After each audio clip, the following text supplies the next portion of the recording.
Good morning, everyone. Again, appreciate you being here. Thank you, KWOA, for inviting me up. You kind of had a brief story about me on the inside when we did that with the coaches, and it's true. We need the young faces. I see a whole row there. We need the young faces. Our sport is not in a good place with officials. We need more younger bodies that know the sport and that can get the job done. So thank you for being here, for putting in your time. Good luck on the future.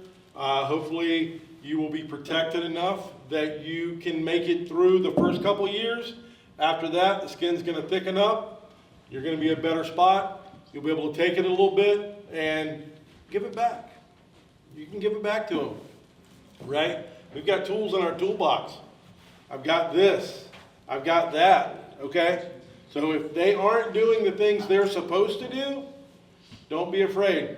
As you heard me saying there, my son, he's 21. He started when he was a freshman, right? Doing middle school.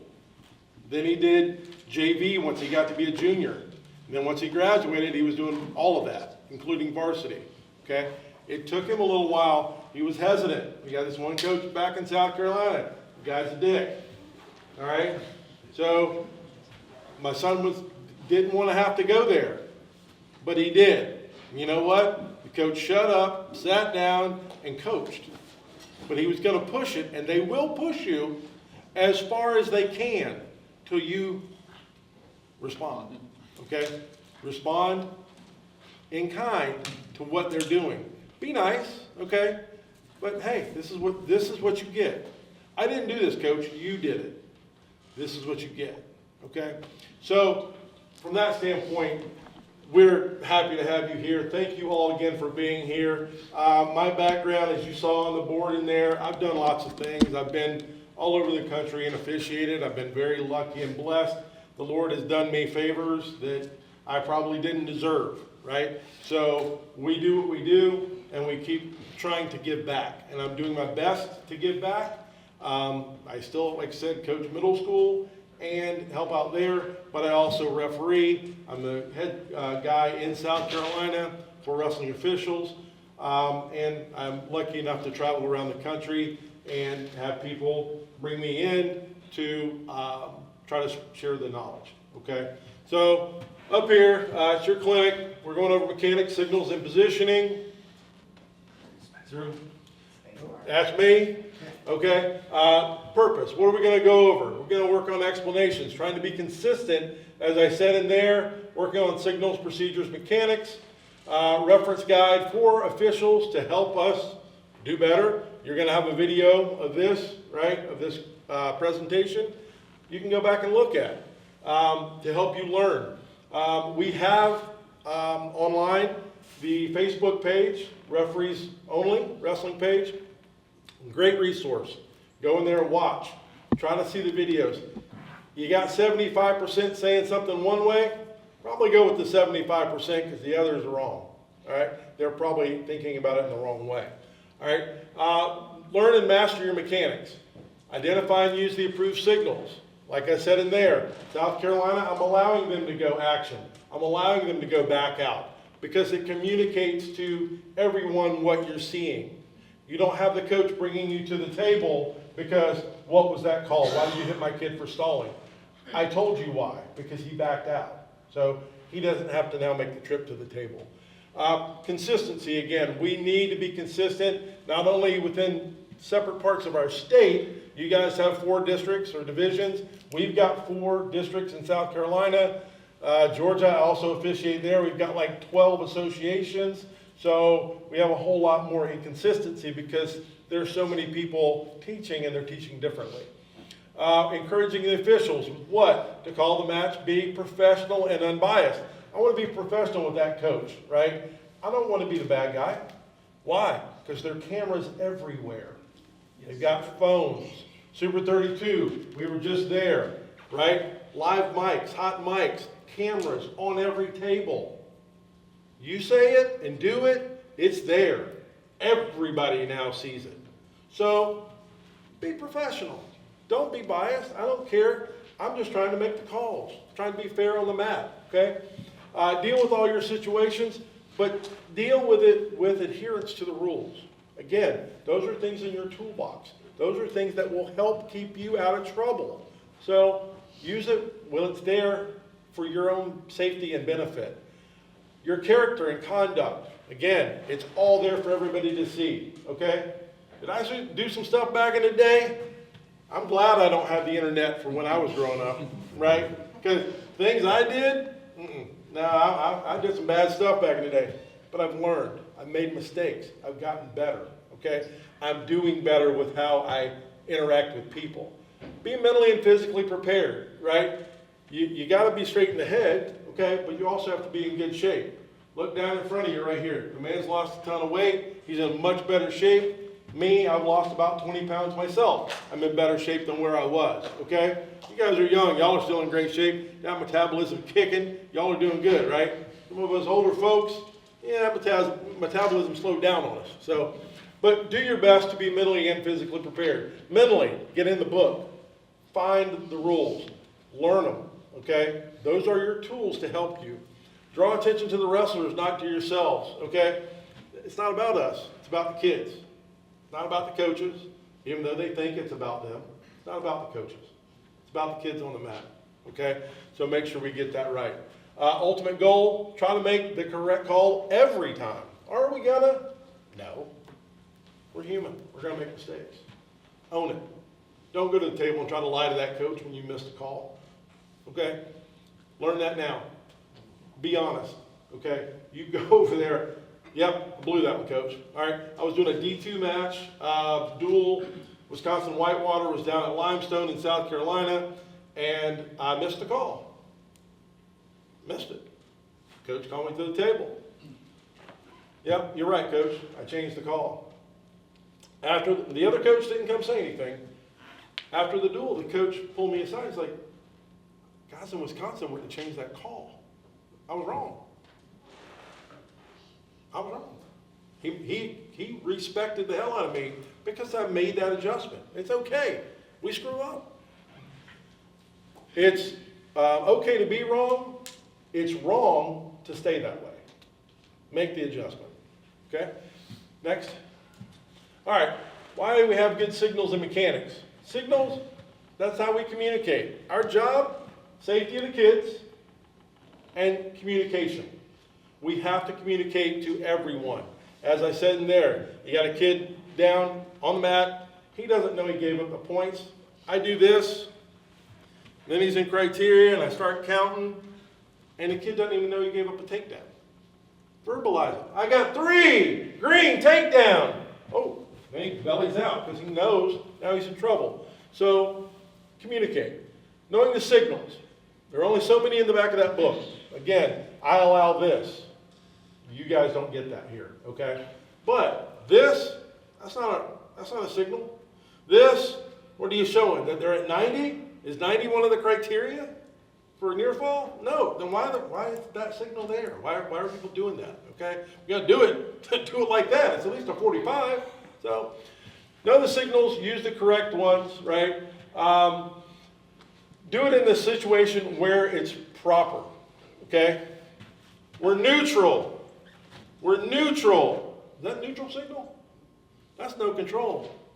That's neutral. We have no control. Nothing yet. Okay? It's a mixed signal if you're doing that with this. Okay? So make sure you're using it at the right time. Practice so you don't have to think about it. Muscle memory. You worked out. You guys were probably all wrestlers at some point or an athlete in some sport.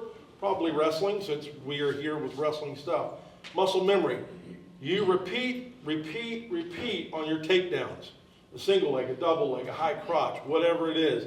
You repeat that so that instinctively, when you feel the weight of that opponent shift, you know to throw. You know when to go. Because you feel that. You've been there. All right?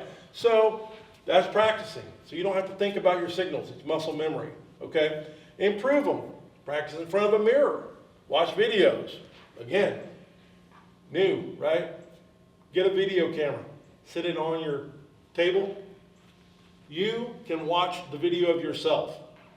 Me, I evaluate officials, all right? I do that at Super 32, wherever.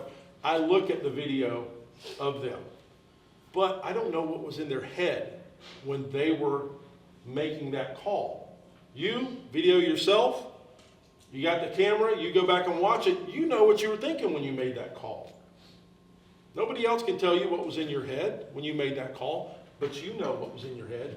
Why did you make that call when you made it? Because something you were thinking said, experience-wise, I've been here before, I know that call, so this is what the call is going to be, right? So watch video of yourself so you can make those adjustments, right?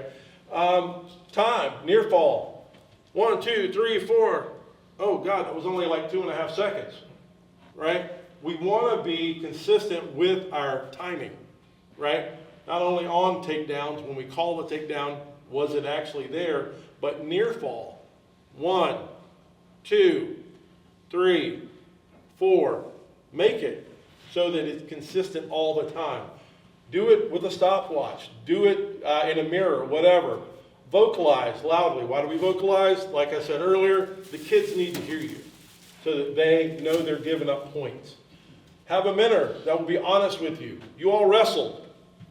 When your coach told you you did something wrong, he wasn't blowing smoke up your ass, right? He wanted you to know what you screwed up on. And if he didn't be honest with you, if he was lying to you about how good you were, did that help you get any better? No, probably not. So find that person who will be honest with you. Kristen, that was a bad call. You really, the timing was off. You should have called it like 3 seconds earlier. The wrestling gods helped you out. It became a takedown, but it wasn't when you called it, right? Have someone who will be honest with you in that situation, right? Timing, how and when we signal that. When we call it, is it a timely takedown? It was 3 seconds early, it was 3 seconds late, right? College, you can't do that because you got riding time. You got to have it on time. High school, get a little more of a break. Be patient. Step back, let it happen, because if we throw it early, now we got to wave it off, that looks bad. If we wait a half a second and let it finish and it looks clean, now we can throw the points and it doesn't look as bad, we don't have to wave it off. Position. Where am I on the mat? If I'm behind the action, I'm chasing it, trying to get there. Well, that's a bad look, first off, because you're chasing it. But secondly, can you see the takedown, the control? I don't know if you guys are looking on the referees only. There was one posted yesterday, day before yesterday. It's a double leg situation. The head is buried down inside. Is it a takedown or not a takedown? Obviously, the head's out to the side. I got both legs. That's an easy call, right? That's an easy takedown call. But the head's kind of buried in and underneath. So you've got to position yourself off to the side a little bit so you can see in, is the head under the butt or is it actually in his lap where he's got the control? So where you're standing, locked hand situation. They want us to be out front, right? Be out front. If I'm out front and the locked hands is underneath, I've got the top guy's head and shoulders, the bottom guy's head and shoulders. It's hard to see that lock. Move out to about 45 degrees. It gives you an angle into the body. So you can see that. I don't want to be on the other side where the guy's body is in the way. Go to the open window. All right, so you can see into that hole. Timing can be directly affected by overthinking. I got a guy in South Carolina, been reffing 40 years. When I was coaching back in the 90s, this guy was refereeing. He'll get 100, 98, 100 on the test every year. But when he gets on the mat, he overanalyzes. He overthinks. He's not made the state tournament. In 40 years, he made it once. Why? Because he overthinks everything. By the time he processes, all that action's already happened, something else has happened, and now they're neutral again because he overthought the process. Know the rules, know what the characteristics are for a takedown, a reversal, right? An escape. What near fall criteria is, so that you are fully aware that you're on it and not overthinking it. So, don't be too early, don't be too late, and don't be at the wrong time. A lot of times the wrestling gods will save you. You threw it early. It continues, and the guy winds up in control. The gal winds up in control, whatever it may be. If you're patient, that'll happen, right? But you got to have position, because if you're not positioned, you're not going to see what you need to see. Be patient, wait on it, right? Poise, you got to look controlled, don't be running to get there. And presentation, okay? You've got to present yourself as a professional. You walk in with dirty shoes, right? Wrinkly uniform, whatever. It's a bad presentation. That's your first time at that school with those coaches. That first impression is going to last. So look good. Next one. All right, so proper signals help us to communicate. Up here, they're still scrambling, no control. Here, stop. We don't know why we stopped, but we stopped. Could have been a stalemate, could have been PD, right? We don't know what, but he stopped. It's chest high, shoulder high, right? It's a stop signal. Over there, he's in motion, trying to get where he needs to go. There's no control, right? It's not neutral, it's no control. All right, next. Being successful with your signals, right? In the order of importance, position first, right? We saw these on that previous page at the bottom. Position, you gotta be in position. And that's gotta be your focus. Some guys and gals are great at anticipation. If you know the sport, it's a double leg, they're going this way with it, it should go that way, right? I'm going that way to get ahead of it. What happens if they're dummies, they're new wrestlers, and he pulls it over on his own head? Oops, I'm heading that way and it's going that way. So I'm out of position. Try to get back as quickly as possible, right? But also understand the level of wrestling that you're dealing with. Super 32, high-level wrestling. If they look like they're heading the direction, that's where they're going. Bo Bassett knows where he's going, okay? So understand the level that you're at too. Kids wrestling, middle school wrestling, youth stuff, right? You don't know where they're going. Just be patient. Stand back and let it happen. And then finally the cats will be done fighting each other and somebody will wind up in control, right? So just understand that part of the positioning of it. When you are in position, it slows things down, all right? My son, we used to do a tournament in New Orleans called the Jazztown Duels. Tony Guerrero, who's out of San Diego, and Carlos Mansell, who just rotated off the rules committee for the Southeast region, and he was a D1 official. He was at Nationals for a couple years, was a Big 12 official. Now he's in the SoCon this year. My son assisted them when he was, I don't know, probably 10th grade, and he was with Carlos on the second day, and so he'd been with Tony on Saturday. Tony, he is one of the best I've ever seen anticipating where things are going. So he's just kind of moving around the mat, slow, methodical. Carlos is running to get in position. He's moving. So on Sunday night, my son's like, Dad, they're both very good officials, but man, Carlos wore me out. Yeah, he did, because his anticipation, even though he made the D1 and he made the national tournament, his anticipation isn't the same as what someone else's was, right? So you're only good as your position. Don't get too close. Don't chase. Be patient. Let it develop, especially in the scrambles. The funk is coming down from college to high school, and it's been here probably for 10 years, but it's much more prevalent, especially at some of the higher level tournaments. Some of the local stuff, they haven't really gotten there unless they're those kids that get out and about around the country, or they have higher level training that they're not as apt to get in there, right? But your patience will promote the proper timing, okay? Poise, comfort, confident, right? Everything, that'll make the difference, okay? But if you can get 1 and 2, your position and patience, that's gonna help you with your confidence, all right? So do that and you'll be in good shape. Presentation, perfect timing, delivery, and execution of signals, right? Senior Nationals, semifinal, I'm on the video review, and it's a takedown situation right at the buzzer. And the official, the coach challenged it. Good challenge for the coach. I mean, it was that close. And it was a half a second on the clock when the hand came up for the control. There was still 2 then. It wasn't 3 yet. And talking about timing, that was perfect, right? The signal came up, the control was there because I had to look at the control to see if it was also in play, right? It was control, he had him, and the signal was coming up with a half a second on the clock. So perfect timing, the delivery and the execution. So, but position yourself to see the call, that's important. In position, be patient, remain poised as it's coming through, right?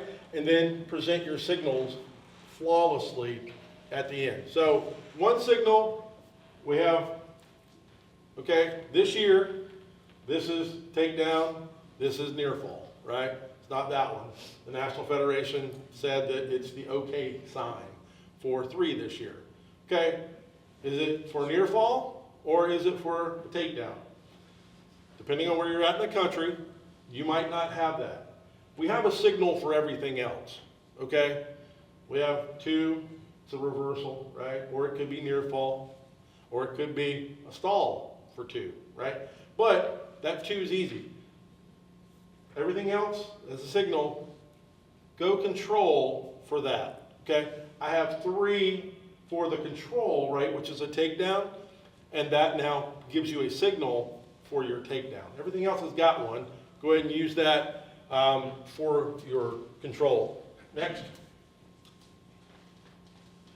Mechanics for specific situations. Have a loud whistle, right? Your start whistle is probably a little shorter and quicker than your stop one, right? And you blow your whistle and they start. And when you're stopping them. So, but make it loud. You want to have a loud, crisp whistle so they're catching that.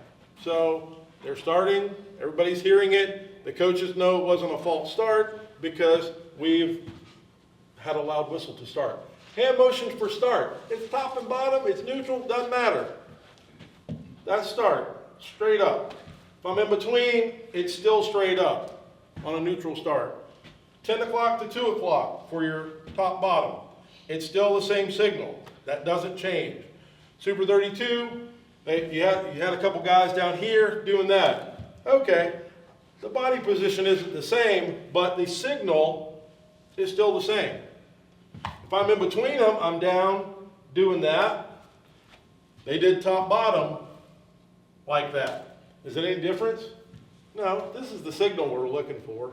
I don't care about your body position. If you're a little bent over or if you're, standing up straight doing it, it doesn't matter. That's the signal we're looking for, right? Points high and rotating.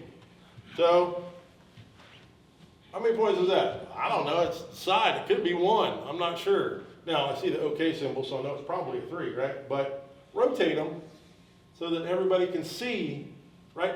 Again, we're communicating to everybody. Table, verbally, we're letting the wrestlers know. This is letting the table, the fans, everybody else know, right? So, got grandma and grandpa, they're up in the stands. Well, he can't see, but he hears pretty good. So when I yell, 3, green, takedown, grandpa knows. Grandma, she don't see so well. She left her glasses at home, right? So we gotta, well, no, that's backwards, because she actually sees good, but, so she can see the signals, but she doesn't hear well. So you gotta be able to have everybody understanding what you got. Thumb should be tucked. Stop. Control. Near fall count, right? Thumb should be in. It's not supposed to be out and flying in space. Hands on knees and hips. Watching the action. Is that a good look? That's not a good look either. You're wrestlers. Change your level. You've been at the hips and the knees, right? Okay. Now some of us a little older, a little heavier. Why you gotta look at me? So, because I picked on her first and you're directly behind me. So I'm going with what's in the area. All right. So you're changing levels here at the hips and knees, right? Don't try to bend over and look under and whatever. It's just not a good look. You don't look athletic that way. So try to look somewhat athletic and not look like you're tired or uninterested. Your assistant's walking around with his hands behind his back. It's not a good look. You don't look like you're involved or interested, okay? Use the stop signal anytime, including the out of bounds call. The National Federation this year said in their handout, that's okay. You don't have to use the stop. But page 13, Article 8, still says out of bounds after a stop. So mine in South Carolina, again, for consistency's sake, we stop. Why? Here, stop, here, stop, whatever, right? It keeps us consistent. We have to stop, right? Why did we stop? It also gives you that split second of time to process. Stop for out of bounds. But why are we stopping it? Was it a stalling on red, a stalling on green? Was it action? It gives you a little more time to process. I stopped it. Why did I stop it? Was it unnecessary roughness, or is that a legal hold when they do that? What am I, I'm stopping it. It gives you a little more time to process. Okay? Any questions on that? Okay. Because some places they just push it a little harder to not use that. And since the National Federation did include that this year as part of their handout, but they have again a conflict in the book. So George, you can do that real quick one more time, just the sequence of it. Which one's first before? I stopped because we were out of bounds. I stopped because we were stale. I stopped because it was an illegal hold. Okay? So Points in there? What's that? Is there points in there as well? Points, so like for a boundary call? Whatever you want to do. Hopefully I'm giving the points before we go out, all right? Because I got 3 for the takedown. Stop, we're out of bounds. So yeah, you got 4 things to do, but what happened first? Sequence. The takedown happened first. I'm trying to get it because the foot's still in. I got that. If I don't have time to do this, that's okay. That's why the points come first. Because we might, it's a reversal, and I don't have time for that. And now it's another reverse. I don't have time for that because then he re-reversed him, right? So the signal comes after the points because we have to get the points up. We might not have time for a signal sometimes. Even in the book, it says on a boundary call, when possible, you want to award the takedown, control, issue, whatever, it's a reversal, you got to award those points first before going out of bounds, okay? Because if you're out of bounds, and I'll tell you another story, my first Southern Scuffle, Navy and Virginia. I got my buddy Dino White, who's my mentor at the time, and I have a takedown and I anticipate that they're going out of bounds. That sucker kept his foot in. And I threw up the points. And here comes I think it was the Virginia coach came. He's like, no, you blew the whistle.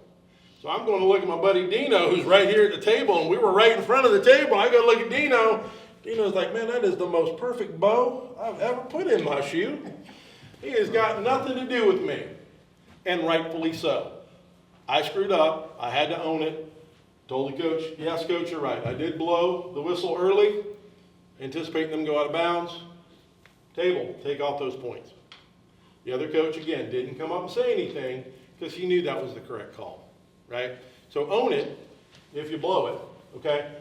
Don't anticipate it and try to get the points up ahead of time. But if I'd have been patient, I'd have gotten that call because he did keep it in. But I wasn't patient. I was nervous as hell, okay? So it happens. It's going to happen, guys. It's going to happen because you're going to be nervous. And you're going to have somebody, you might have your former coach in the corner. And you're like, oh, man, I can't believe it. Man, coach is right there. And do your thing. All right, so stalemates. College, they changed it this year. High school, it's not there. This is college this year. High school is still here, okay? So if you're doing both, some of you may, I know Joe, right? That's high school. College, now the thumbs are down. They took it away. Potentially dangerous, again, use the proper signal. Any type of penalty or infraction, stop it, use the correct thing, signal correct points, all right? Infractions and points for scoring. I got 3 for a takedown, then you have a signal, right? For penalties, it's the other way. I have unnecessary roughness, and it's 1, right?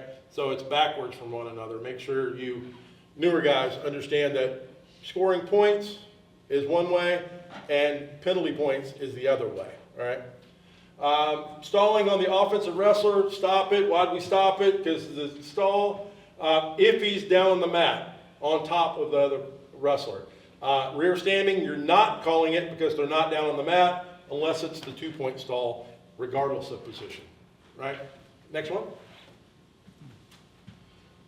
Crisp, clear signals. This is from the Super 32 last weekend. So we got 2 guys, both world medalists at cadet or junior, whatever they were at.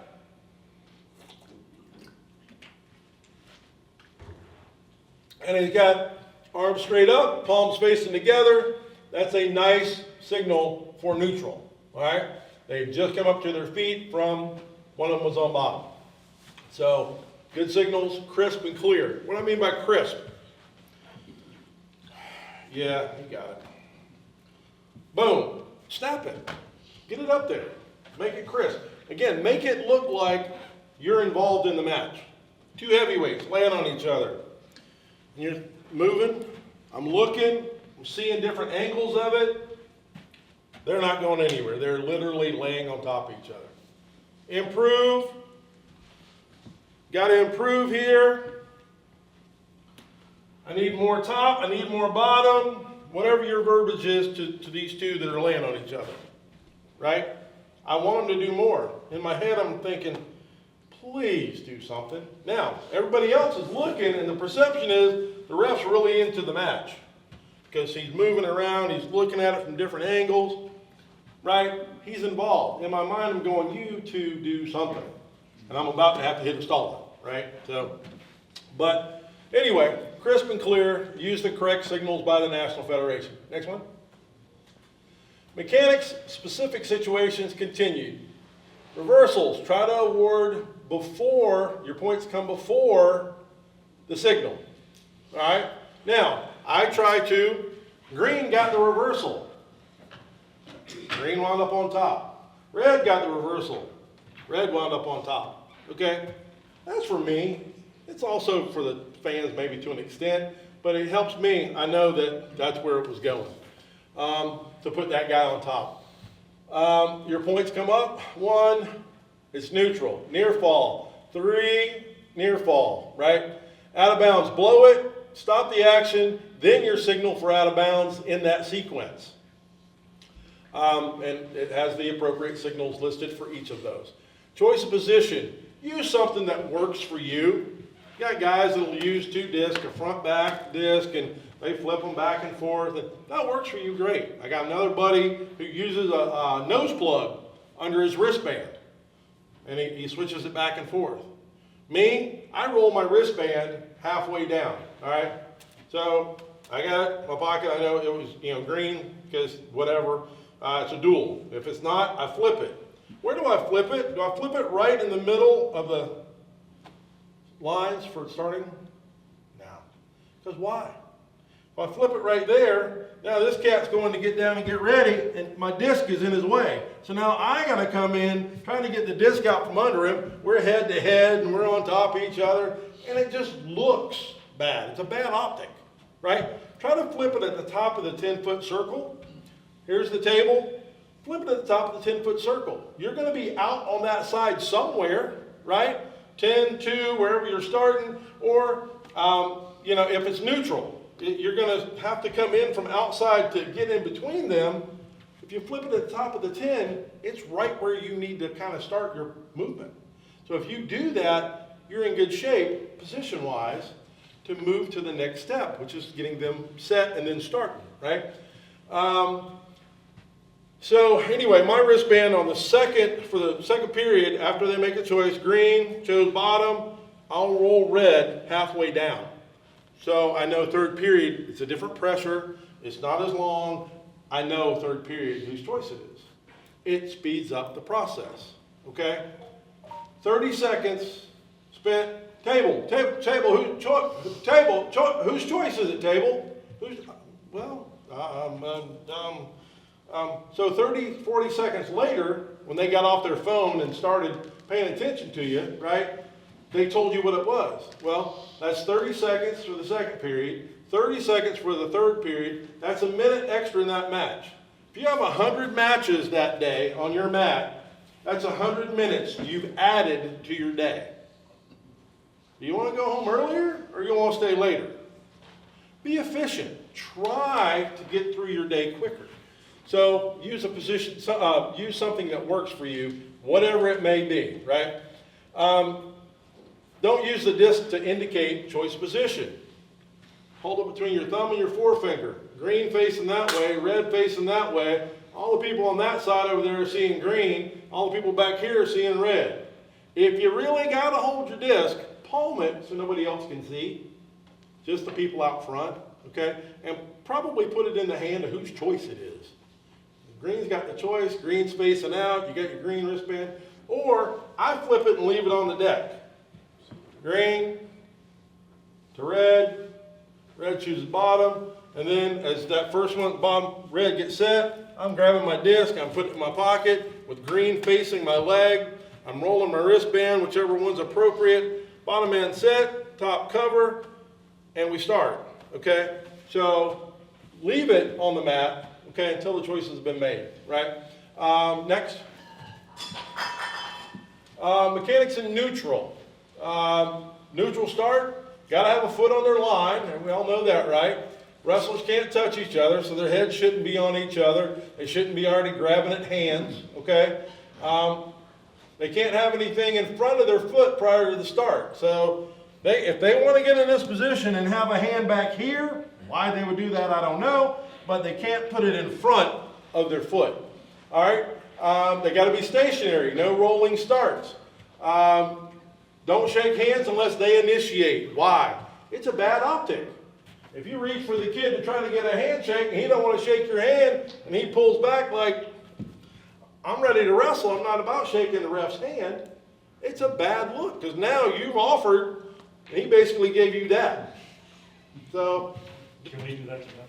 you can. So, whatever it takes. Now, little kids, I'll get out with the little kids and I'll have fun with them. I was doing a little kids tournament. This kid came out with a Ric Flair singlet on. And he won his first match, and after he won, he went, woo!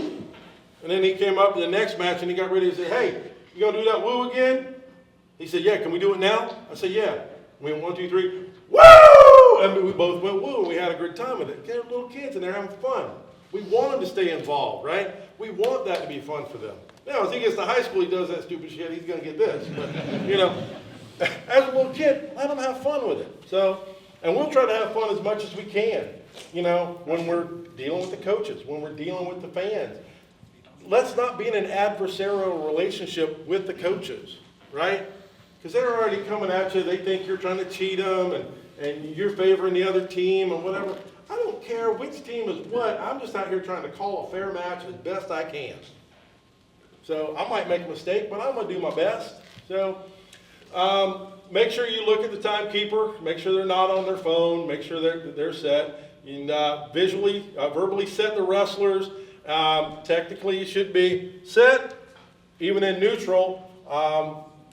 Yeah, that kind of comes and goes. I mean, you know, if it's too loud in there, they're not hearing you anyway. It's going to be hard to do that. You got a playoff, duel. It's the qualifier. This team wins and goes to state. It's going to be loud and crazy in there probably. So, loud whistle, sharp whistle, arm motion, doing what you're supposed to do. Get out to a proper distance quickly if you can, about 10 to 15 feet. Adjust accordingly with the action.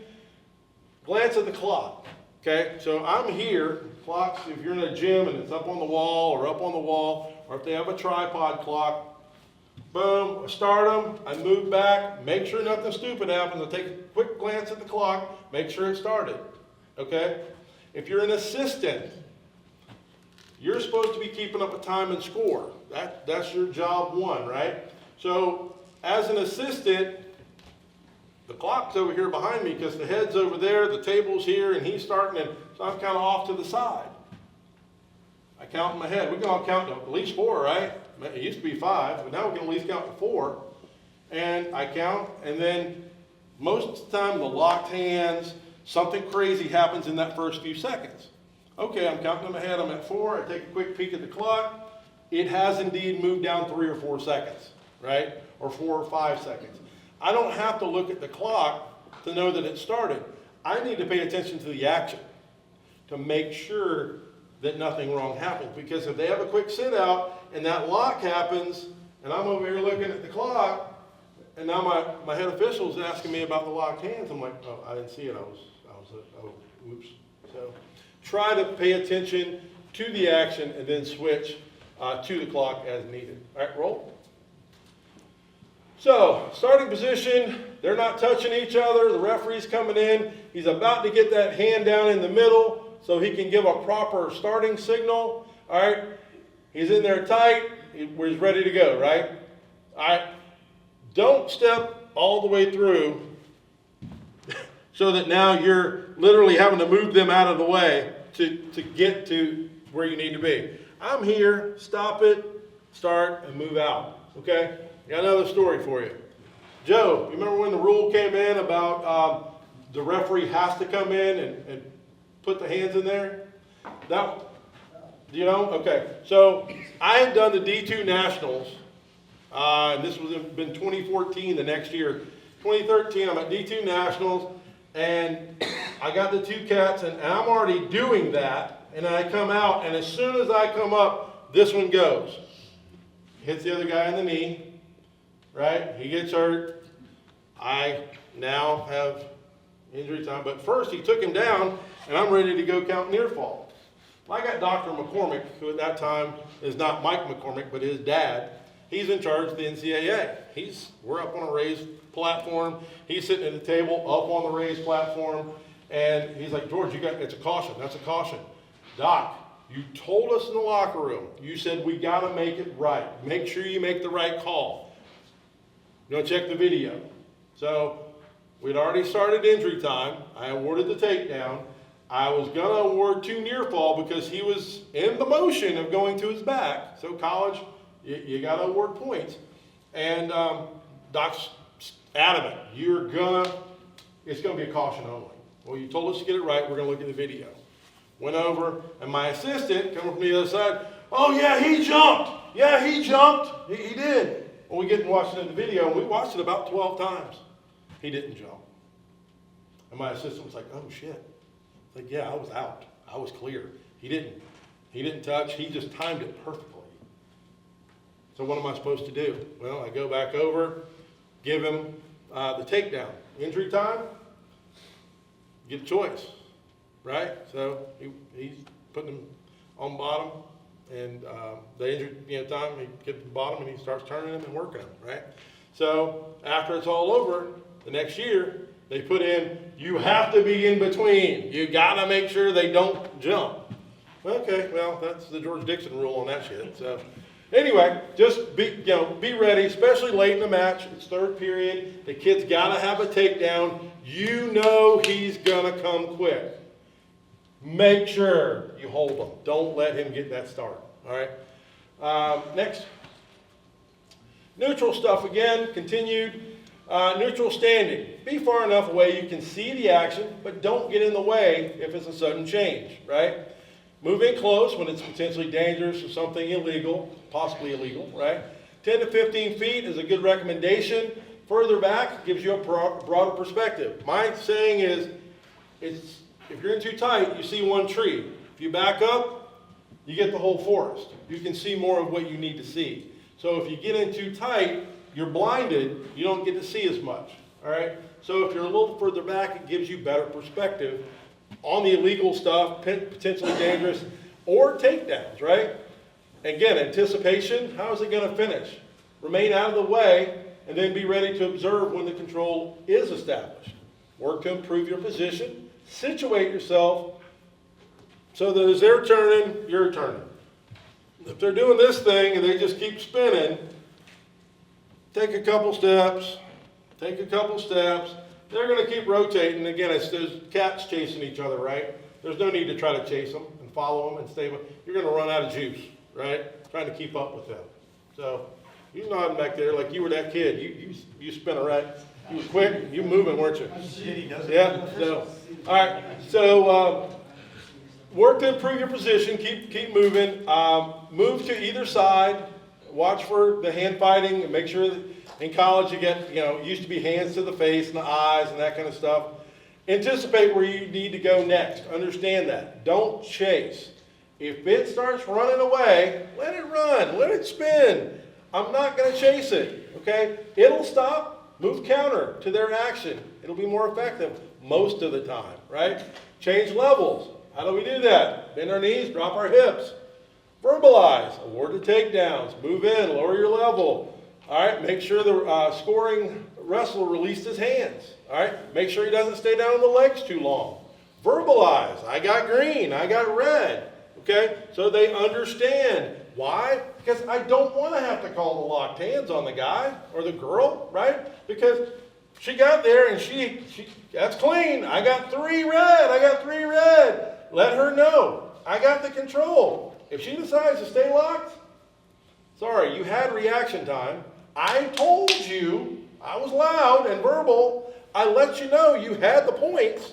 You got to release the lock. I can't tell you, let go of the lock, but I can tell you, 3 red, I got 3 red. So you hopefully will hear that and release. So, again, we're awarding confidently using the approved hand signals, extending high overhead, rotating the points. Okay, high over the head, what is that? For me, there's the bottom of the wristband. It should be above your ear. Okay, some of us older guys wrestle, we got bad shoulders. It doesn't feel comfortable sticking it all the way up there, right? But if you can get the bottom of that wristband above your ear, I'm good. Okay, that's good for me neutral. You saw the picture earlier, arms are straight. He's still young yet. Okay, those shoulders are okay. See, that one kind of impinged a little bit. I got an impingement in my right shoulder, so I feel it. All right. Maintain your eye contact with the wrestlers. Trust that the job is doing their table work correctly, right? So here's the table. Here's the action. I throw up 3. I verbalize 3. I'm watching the action. It's moving. I got 2 reversal. I don't look at the table. I'm watching the action. Hopefully they know what's going on. As you're moving, you kind of cycle back, get to the other side. You can see the clock. Wherever it's at on a wall or a tripod, I can glance at the clock. I know it's 3-2. That's the correct score. Okay? You don't have to stop the action, but move to put yourself in a position. But don't look at the table. You should have that conversation with them at the beginning of the match, the duel, whatever, and say, hey, this is what we're doing. We're working together. Okay? I don't care that you got your coach in the corner over there. Tonight is you and I. We're working together. Okay? If your coach comes to yell at you, I'm going to get onto your coach because we're a team tonight, right? So help them understand that. Let the coach know that. All right, tonight, this doesn't work for you. We're working together tonight. All right, roll. Okay, again, neutral stuff. Neutral boundary line. You got to beat the wrestlers to the line. All right, be in position so you can determine where they're at in space in regards to the tangent of the line, okay? Tangent of the line. What's the tangent of a line? We're going to do a little math, right? So we got the circle, and there's the tangent of the line, right?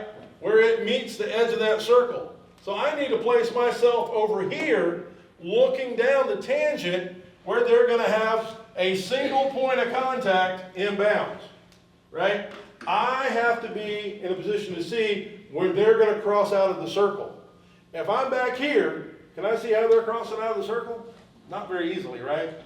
They may go out and come back, and I don't see it. We had it this last weekend at Super 32. Official was out of position. They went completely out. And we use college out of bounds. So it's a cylinder. He missed it because he was in here. The action went out there because they went quick and he got caught. And they got away from him. So as it got away from him, he's standing here, they go out of bounds. So he's running, trying to get to the tangent, but he's behind. They literally went out of the cylinder, and then by the time he got here to look back, they were back in. The kid got a fall. Luckily, nobody challenged it. The coach didn't say anything, right? But he screwed up. Maybe the kid wins anyway, you know. Maybe it's not a fall, maybe it's just a win. Maybe he only wins by one instead of a pin. I don't know. But maybe he doesn't. Maybe that kid gets rolled and stuck.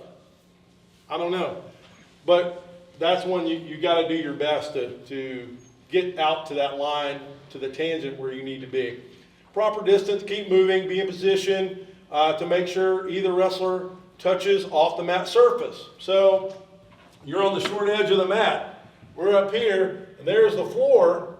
If they come out and a foot hits, a hand hits, something hits off the mat, we got to stop it. It doesn't matter if they're still in the wrestling area or not. We have to stop it if they go to the floor. All right. Be patient. Again, don't anticipate the out of bounds like I did with Navy and Virginia. Don't anticipate it. Okay. Hold your whistle. Make sure that it does indeed finish out of bounds. All right. Call it by the rules. Be consistent. Use your hand signal. Stop, then out with the whistle. Right. Keep the safety in mind. Safety number one, priority for us. We need to make sure we're keeping the kids safe. All right? Especially walls, bleachers, chairs, stuff on the edge. Okay? Stop it early. You should have shown up and already seen how those mats were set up. When you first got there, you should have checked the layout. The chairs are too close. They're not far enough back. They're only 5 feet from it. They've got plenty of room. They've got to move the chairs back. See what your layout looks like, okay? And if it's a situation where it's too close, then you got to make some adjustments. They got to move some things, right? That year that we were supposed to get, we got the 2-inch line as inbounds. It used to be out of bounds if you stepped on the line, way before y'all's time, okay? You stepped on the line, you were out. Then National Federation gave us the line, so then it was the outer edge of that 2-inch line. North Carolina that year. The next year, they were going to give us college out of bounds. They had already talked about it. We were going to get the full cylinder, the whole deal, right? Kid in North Carolina. Steps, too close to the mat. All-state football, all-state wrestler, goes off the mat, breaks his neck. And then they did a knee jerk. They said, nope. We're not doing that. It's too unsafe. It isn't unsafe. We were already at Virginia Beach doing the college out of bounds with no increased significant issue with safety. We were already doing it at Super 32 with no statistical increase in injury to wrestlers. And we were doing it at a tournament down in Atlanta called the Militia Duels. None of those had any increased issue with kids' safety. But this one issue, one mat, one wrestler, and it took us 15 years to get back to where we have a single point of contact, right? So, it's sad, but that's where we're at. So now we got that single touch inbounds, all right? When possible, signal the points, blow it out of bounds. Be verbal when you're working, center, action inbounds. Stalling calls. Coaches don't like to be surprised. If you're verbal, improve, center, whatever your verbiage is. You're letting the coaches know what you're seeing. All right? You told him center. He backed out. You hit him for the stalling as he backed out. The coach shouldn't be surprised. Coaches come to the table when they're surprised. Don't let them be surprised. Okay? Next. Anticipate the action. Move to the tangent. We got the tangent here. There's the action on the line. He's right on that tape, and that tape happens to be right on the tangent of that circle. So he's in a great position to see right down the tangent, to know when they're in or out. Again, it's college out of bounds, so it's a cylinder. If that all moves out and he's only got 1 foot and it's left stuck back in over the mat, They're still wrestling. It doesn't have to be a point of contact. Of course, this again is Super 32 last weekend, and people are all over the place, and it's crazy. And you know, the wrestling was off the chain. So, right. Again, with neutral scrambles, we got to try to adjust to get in the best possible position. All right, we got to be there when control is established. So adjust your position, move where you need to. Don't be in a hurry. Scrambles, let the action burn. Keep calm. Ever heard that term? Let it burn, right? Let it burn. Let it go. Whatever you got to say to yourself to let that continue until someone pops up on top. Bless you. Thank you. If it heats up or time becomes a factor, it's okay. Step back. Take a breath. Nothing's different. They still got to score. Regardless of what that clock says. 2, 1, it's getting, I'm not going to throw my points any quicker. They still have to secure the takedown. They have to get control. It's got to be beyond reaction time. They have to have restraining power down on the mat. All those things that make a takedown, all that still has to happen. So if it's 2, 1, and time is expiring, well, time expired. All right? I can't fix that, okay? Again, beyond reaction time, award the points, be loud so they both can hear you. No control, indicate. No control, using the proper signal. All right, again, the fingers are tight. They're not open. We're not doing spirit fingers. Just keep them closed, thumb in. All right, repeat it every 5, 6 seconds as needed. No control, nothing yet. From a signal. Watch it while they're moving. Still nothing. Watch the action. Don't airplane. Eric Friddle. Nobody looks good doing this. So now I say that, and there are some Native American tribes that do eagle stuff, and they do that, and it looks great because they got their feathers and the costumes and stuff, and it looks great. And I say that because I do have some Cherokee heritage from my great-great-grandmother. So I'm good. I can say that, but don't do that. It just looks bad. The optic isn't good. No one looks good walking around like that. No one looks good walking around like this, following the action either, all right? It's still green. They do what they do, they do what they do, they do. Still green, okay? Do I need to do that when green is obviously behind them? No, everybody can see green's got control, right?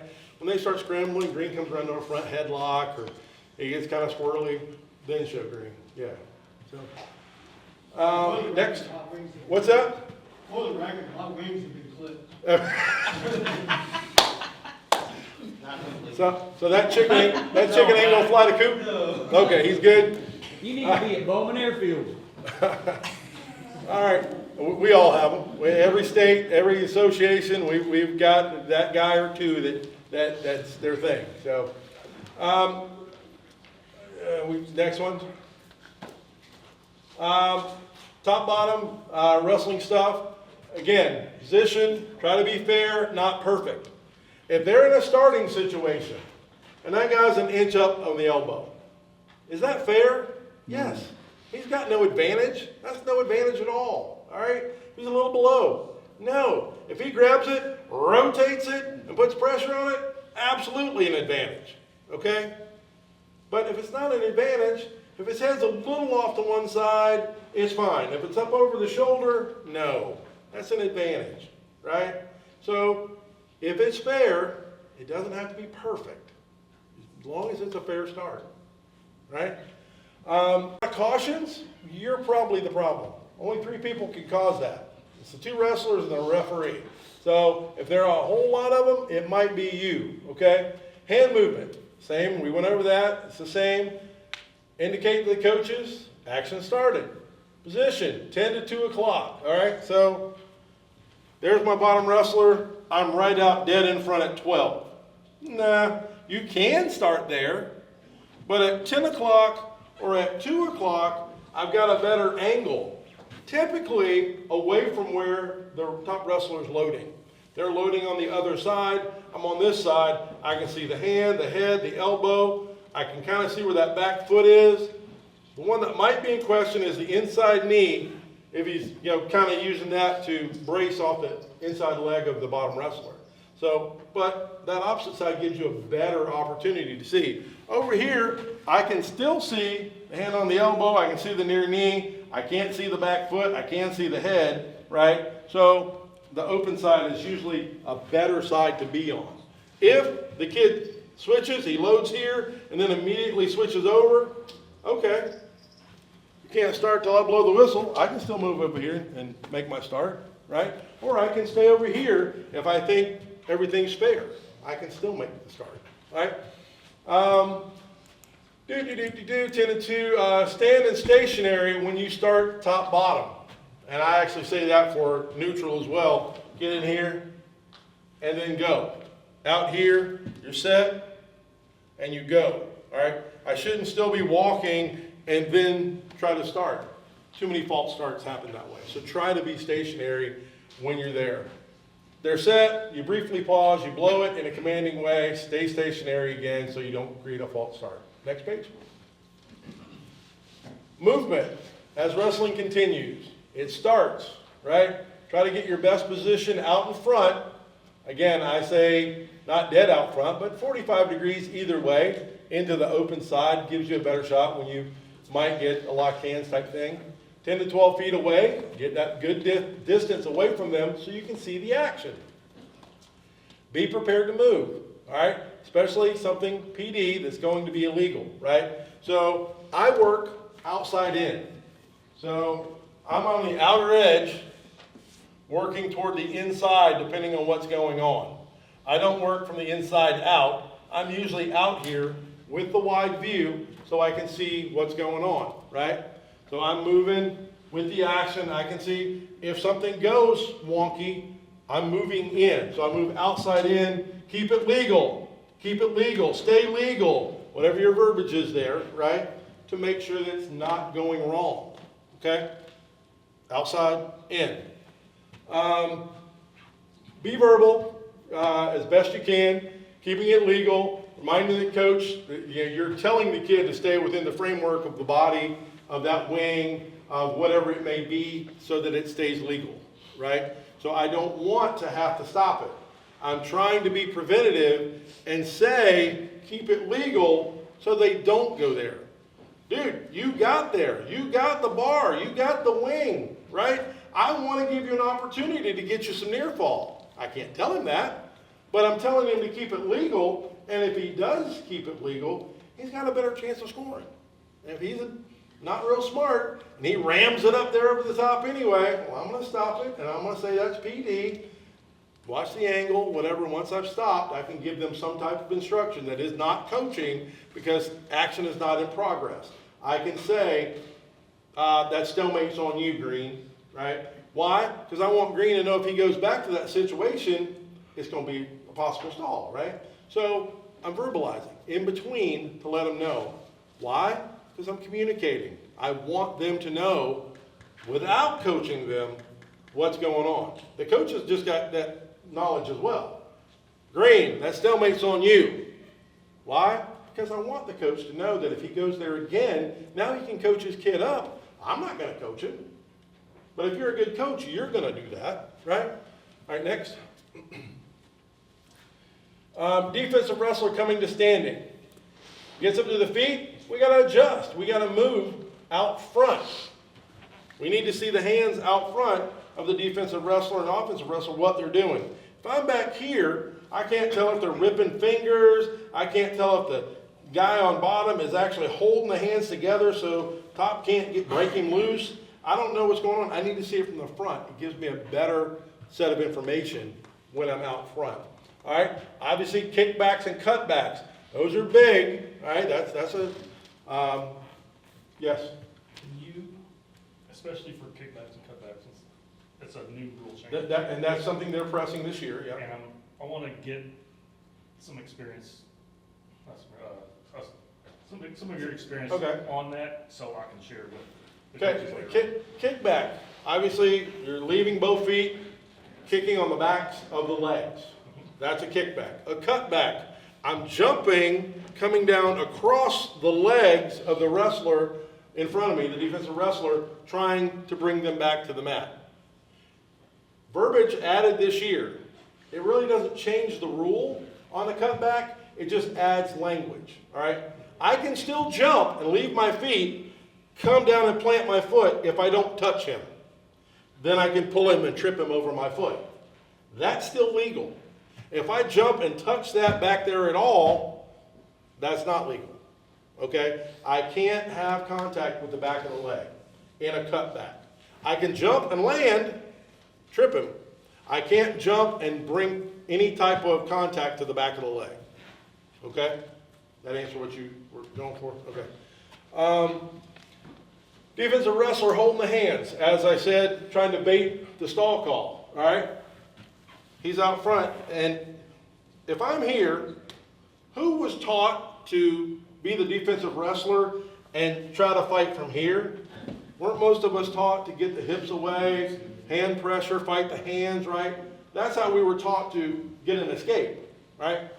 This, fighting the hands, holding the hands inside. I got a wrist, and I'm holding the offensive wrestler's hands. How the heck is he going to get away? Hard. What's he doing? He's trying to bait me into a call. Next line, same thing. I'm here, and I'm posting off the thighs of the offensive wrestler, okay? Last year, this situation, I do Georgia and South Carolina. Team that won state the previous year, they're one of my local Georgia schools. We're in one of the early season duels, and the kid is just standing there, posting off the thighs. He's not trying to get away, right? He's just blocking. He's trying to bait me into a call. So what do? I go improve a couple times, and then I go stalemate. Tell them both.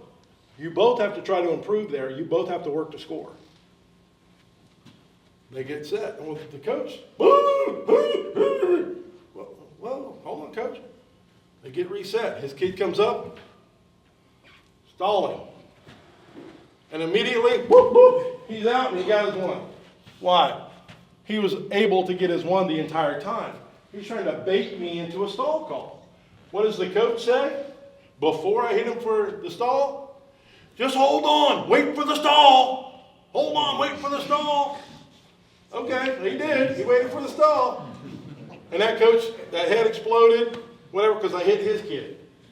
He got his one, and then he lost it. And I kind of, because I know him well, I said, we'll talk after the duel. And when the duel was over, I went over and explained to him. I said, you're a good coach. Y'all won the state title last year. I said, as a good coach, know that you're simply trying to bait the referee into a stall call, which in itself is an unsportsmanlike act. So I'm letting you know, don't do that, okay? You're a good enough coach. Coach your kids to go ahead and get the one. His response, well, now with a 3 takedown, that one doesn't mean as much. So we're trying to, I said, yeah, you're trying to bait me into a stall call so you can get another one later and maybe get the extra point. Gotcha, coach. I was a coach for 10 years. I know, I see your strategy. I see what you're trying to work. So we're 2 weeks later down at the knockout tournament in Orlando. I'm on the mat next to one of his kids, and the ref doesn't even stalemate it. He just bangs the front kid for stalling, the defensive wrestler. And the coach is over there, and he started to, and he saw me sitting, and he looked, and I went, you know, trying to tell you, you didn't change what you were doing. I bet this year when I see them, they will have changed that behavior, right? So you got to be aware of that and just understand it. Indicate, control, we still got green and we still have red. They got to make an honest attempt, right? Including risk to get the defensive wrestler down. Is that really an honest attempt? Probably not, right? Give it a little lift, a little bump, a little something. You make it look, at least show like you got something going, right? So, rear standing, don't stop it for stalling except for the 2-point stall. Got another story for you. Georgia State tournament. Before we got the 2-point stall as a stoppage, right? Kid comes up, he's standing behind, already got a stall for 1 on him. And he comes up and freezes. I mean, he literally just freezes. Goes statue on me. Improve. Improve. Stalling. 1. Improve. And he's still just statued out. Coach is screaming at him from the corner. Cut him! Cut him! He doesn't cut him. Stalling. 2. No stoppage. Now today we would stop that. No stoppage. He continues, frozen. I give him a couple of more improves. Coach is screaming at him. The kid went brain dead. I mean, he just, whatever. He got stalled out because he wouldn't attempt to return and wouldn't cut him. So I was like, the coach talked to me afterwards, and he's like, you tried. I said, yeah, I heard you screaming. You tried. But the kid wasn't having it. So anyway, be prepared, changing positions to catch locked hand stuff. Remember, there is reaction time when they're coming from feet down to mat. Oftentimes you'll see as soon as they return, the referee's down there trying to look and see, well, he's got reaction time. Give him, boom, he brings him down. He's got reaction time. You can go and lower your level to look, but you're trying to jump to see it. It's not a technical violation yet. He's got reaction time. Trapped arm return, watch it. Stop it if it's PD, depending on what state you're in. I don't know how exactly you guys call it here. For us, PD is fine if they come up and they have the arm trapped. Once he lifts him, then it becomes PD. All right? It's not PD till then. Because he can trip him that way. He can sit him and roll him right back into a tilt.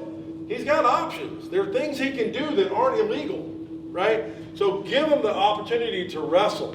But if he loses his mind and brings him up and slams him on his head, then you're going to hit him for illegal. You know, stop it if you can, but we can't always stop it. We do our best. But next, near fall, feet in the back situations. Go with the flow. Try not to get caught out of position in throws, headlocks, lateral drops, whatever it may be. Put yourself where you need to be, anticipating, again, where it should end up. All right? On your feet, get into a good spot. Try to observe the near fall criteria. Change levels, signal the takedown, begin the near fall count, then drop to the mat. I got 3, 1, 2, 3, 4, and now you're holding 4. Whatever happens, happens. It ends, period ends. You get to show your near fall. Rotate, show your near fall, right? So I can show both at the same time. I got this, let everybody know that the points have been earned, and then start your near fall count. Same with the reversal, it goes straight to back, where he rolls them through, Peterson, whatever it may be, where they wind up in that situation. Hold it.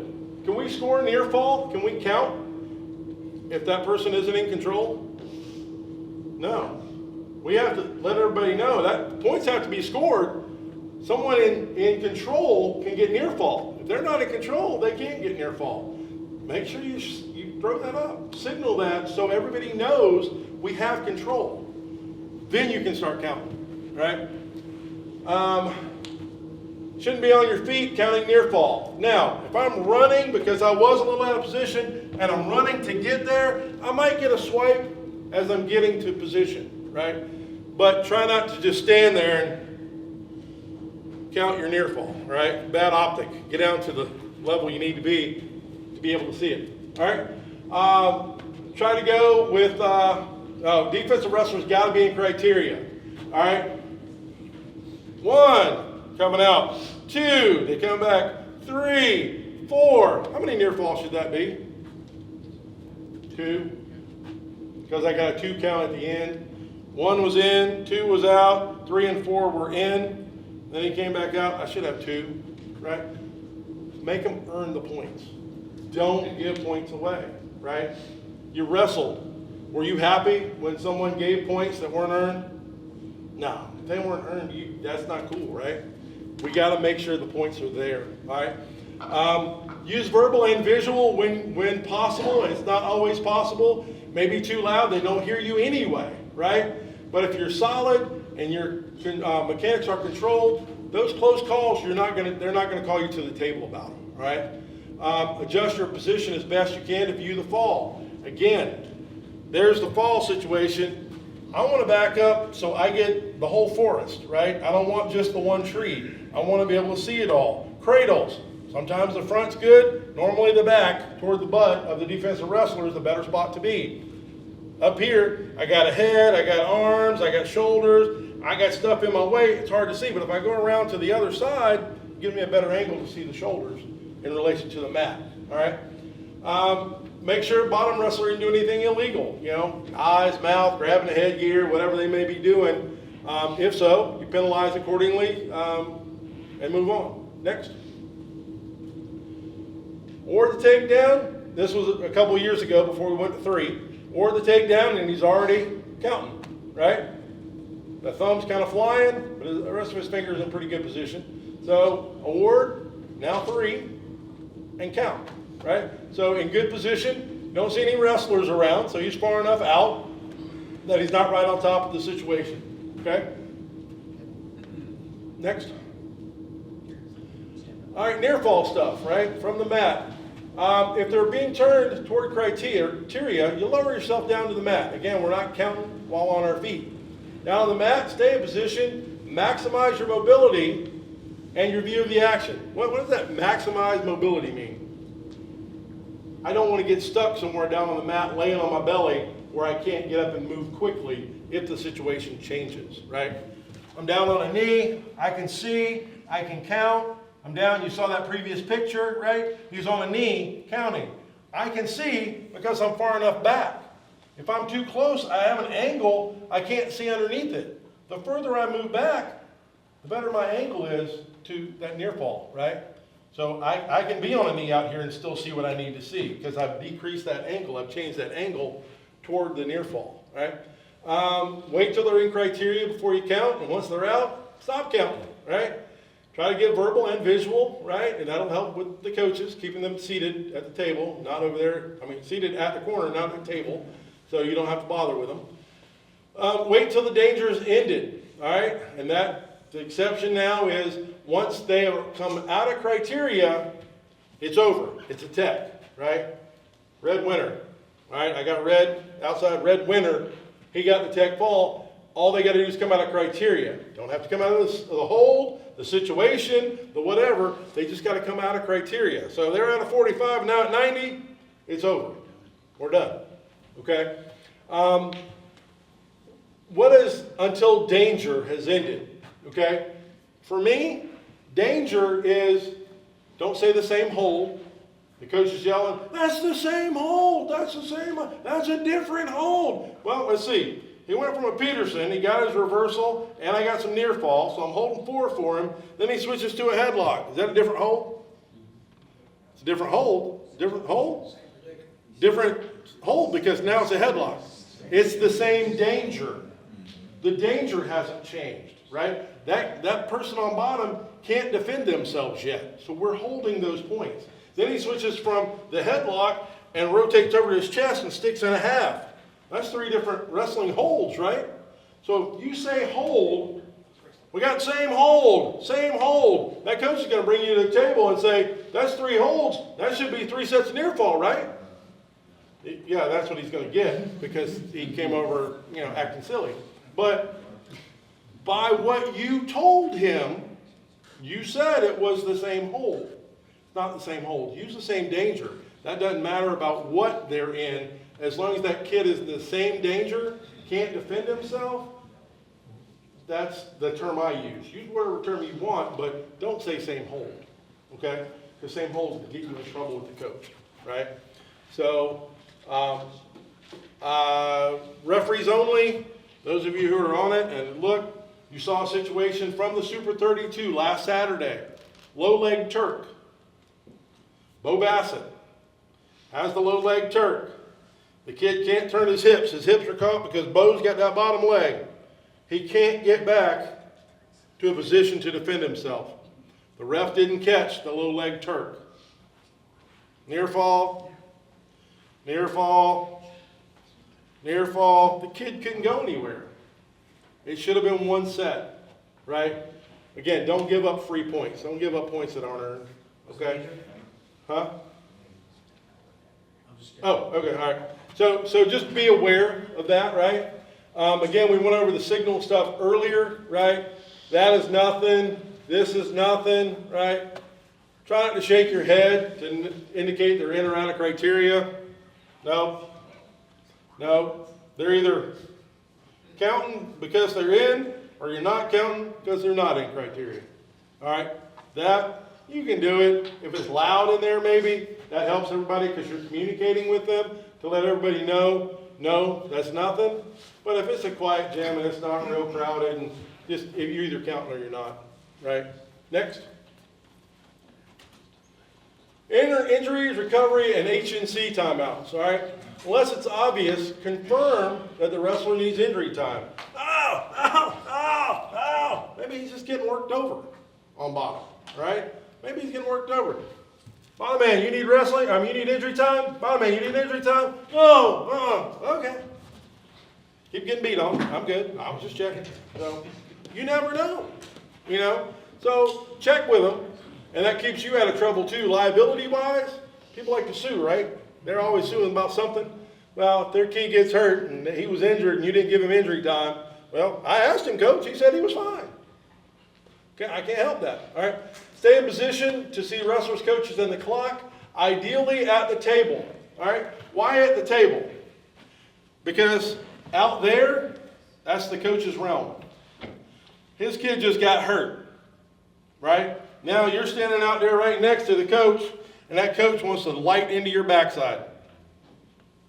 It's kind of hard to use the tools in your toolbox when you put yourself in a bad position, right? And I'll give you one.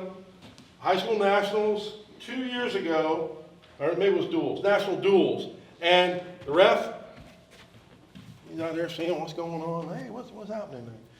Both coaches lit into him. And he was getting chewed on. And it was near the end of the duel. When the duel was over, I pulled him aside. I said, why did you put yourself in that position? What are you talking about? You're out on the mat instead of by the table. Oh, we don't do that, you know, whatever state he was from or whatever area he was from. I said, here's why you should. Because that ass chewing you just took, you really didn't have to take it. If you were at the table, that coach comes to you, coach, you have an injured wrestler, deal with your wrestler.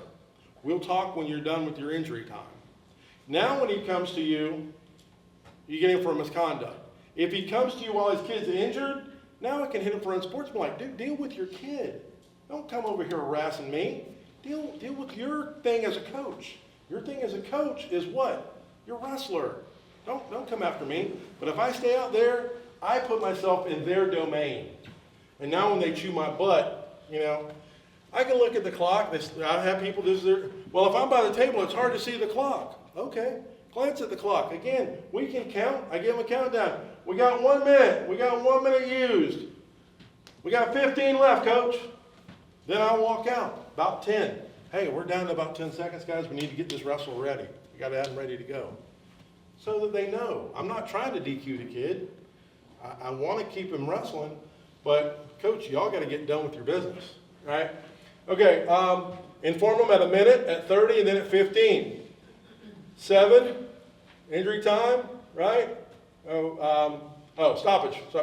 Stoppage. Injury time, you get a minute and a half. Signal 4 to start. Injury time. Once the trainer or medical person has arrived at the mat, okay? If you're in a larger tournament and you only got a couple people, maybe you have 10 mats going. We had 28 at Super 32. We have 65 at national duels. We got a lot of mats. So once the trainer is there, then we start the injury time.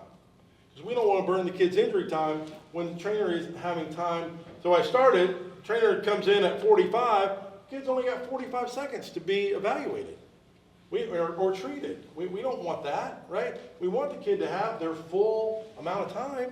So depending on where you're at and what you're being told by your people in charge, try to wait until the trainer has shown up before you do that, right?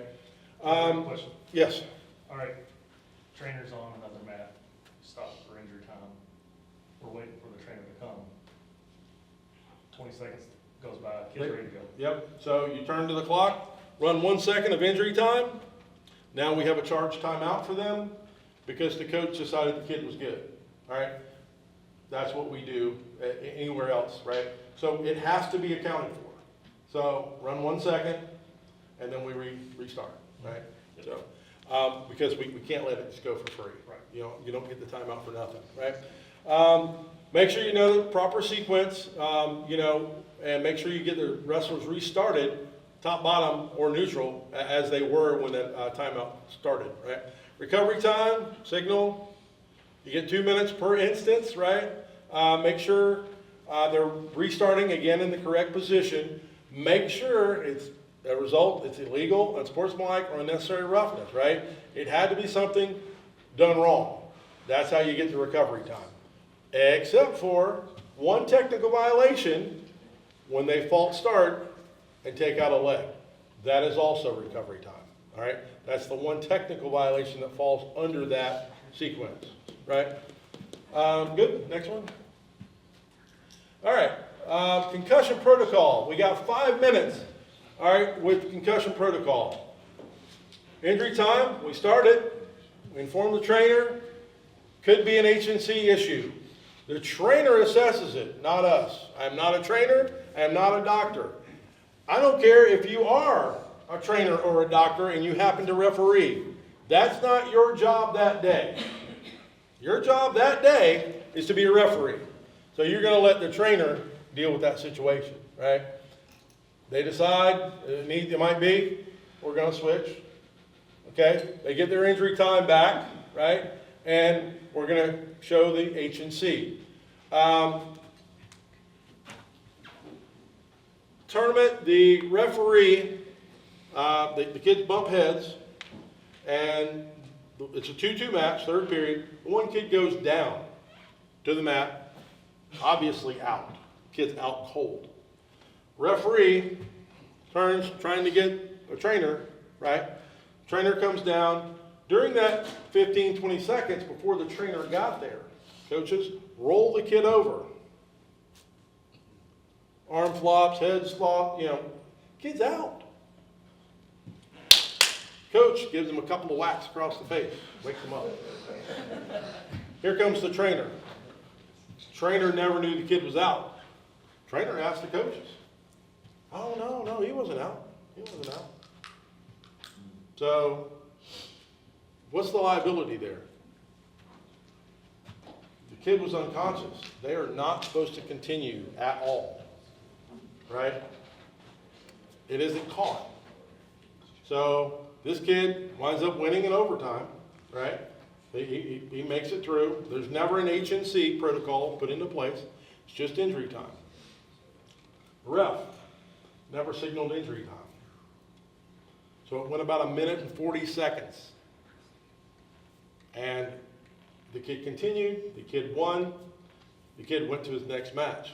I went to the folks at the tournament, and I said, look, this kid should not be wrestling. He was unconscious. You guys are about to assume a liability issue if you let this kid wrestle. Because if he has a TBI, and he wrestles again and gets knocked out, and now he's got a serious TBI, maybe dies, you're screwed. So, my suggestion, you gave him the win. And I told them they shouldn't give him the win. They gave him the win. If you gave it to him, okay. Make him medical forfeit out of the next one. Don't take that chance, okay? If any of you have that issue, it is a sue-happy country we live in. Protect yourselves. Don't let that happen to you, okay? We're going to get sued about something, but try not to have that be the case. So are you saying then, as the official, if we see the kid and we think he's out? The referee never saw it. But if you see him go out, you need to let the As an off-the-mat official. let the trainer know. Let the trainer know. We can't make that, we got to let the trainer know. They're in charge of that. Again, Again, issue like this is stated years ago. yes. Yeah, for your protection, you can say, look, I'm not calling any more of this match. That kid was unconscious. High school, we can't call him back. College, I don't know, Joe, can they still call him back? It used to be, because I haven't done college in about 4 years, used to be if there's a physician, and most teams have one, the physician can say they're good to go. Is that still the case? Yeah, it's on the trainer. Okay. So they can still do that. In high school, you can't. When you say out, let's clarify, that's like a knockout or being choked out unnecessarily, like unintentionally with like a carotid choke. Either way, done. Yeah, they're done. They're not supposed to That's what I continue. thought. They're not Okay. supposed to continue at the high school level. Yep. Now, if you see the choke, that's gonna be a recovery time Yeah, because it exactly. was illegal, and he'll win that Yes, way. Exactly, I'm just saying, Yeah. if it, 2 seconds and the kid's out, boom, you're done. You're done. Yeah, you're not, high school, you're not supposed to continue. Yep, that's, just wanna make sure that Okay. was on the same page here. Right. So anyway, we're clearing the injury time, proper signal of H&C. Next. Hey, George, Yes. back on Back up. efficiency. Yeah, you can put it. The event doesn't have a healthcare professional. And Then we- it's on the and we see referee. kids- It's on the referee. Exactly. Yeah, if there is no trainer, no doctor, no healthcare professional on site, it's on the official. There is no fallback. You make that call. If they're showing any signs of concussion, dizziness, slurred speech, whatever, you're done. And you were talking about Sue Happy. I just read an article, I forget what state it was volleyball. A kid Maryland. in Maryland, she ran into the, I guess the post where the referee was, and the referee said, no, this is a head injury. She can't come back in. Got sued. Got sued, and, look, I don't know. I don't know the outcome yet either. Yeah, got sued for the referee following the rules. Yeah, the referee followed the rule. There was a Maryland volleyball case that the referee did his job as the kid was unconscious, and the parent sued him because he won't let the kid play. So I'm looking out for the safety of your child, and you're going to sue me? I mean, yes, sir. Okay, kid gets dumped on his head, 2 minutes, you still wanna wait for the trainer before you start? I don't need to. Recovery time ended at 2 minutes. I don't have to worry about a trainer for that. It was an illegal hold, Yeah, kid's out, 2 minutes, recovery time's done, it's done. because a lot of times we have to tell trainers when they wanna start HNC off recovery, it's no, No. 2 minutes and it's. 2 minutes. Yeah, That's all you get. Yeah, there's no H&C 5 minutes if it's an illegal yeah. situation like that. George, are we letting the whole 2 minutes recovery go, or do we stop that? If they say they can't continue, I'm gonna go, okay, and then I'm gonna let that 2 minutes run before I'm done. Thank you, coach, I appreciate that. I got about 30 more seconds, so, yeah, I appreciate it, but no. Just, can you clarify why we're letting that run out Because for the, per rule, it says that when recovery time ends. So if I stop it early because they say they can go, did recovery time end? No. So I need to let that 2 minutes run. Coach just defaulted that match. Yeah, because he's basically defaulting that match otherwise, right? So you're not defaulting this match. Injury time is running out and you're winning it by injury default. We can default the match at any time, right? So if I got hurt and it was illegal and I'm on recovery time, but I'm at the state tournament and I don't want this kid not to have his opportunity to wrestle again, right? Because we're in the consies, I can default at any time before recovery time runs out, I can default that match to him. And if I stop that match because we're not gonna continue, and if I don't let recovery time run out, it could switch who won because he injury defaulted. So we have to be cognizant of what our rule support is when we do something. And then we can put ourselves in a predicament by not following the rules. So, as you can see, that was the end. Questions? Thoughts? Concerns? Anybody want a haircut like mine? No? Okay. Recovery time, when the wrestler's injured by illegal movement, Right? and he or she says they wanna go back to wrestling before the 2 minutes is up. No, don't do that. No, they can. You can? They can say, yeah, if the trainer clears them, they say they're good to go, they can wrestle. That's the trainer's call. That's trainer's call. We can stop recovery. Yeah, stop recovery time and let them go back to wrestling. Yeah, Because the trainer can say they're good, the coach may say they're good. You can look at the kid and, I mean, he hurt his shoulder, right? It was a legal wing over the top, he hurt his shoulder. Yeah, I'm good. Okay. The trainer's good, you're good, we're good. Cut the recovery time and let them go. No, the trainers there, that you're following, If it's something like that, it's not HNC, and it looks like the kid's good to go, I'll let him go. They don't get to come back to it later and say that shoulder's now hurting me and I want to continue. No, you gave up that recovery time. Now it would be an injury default because you chose to keep wrestling, or the coach or the trainer or whatever. You gave away your recovery time. thanks. Anybody else? All right, thank you, everybody. All right, so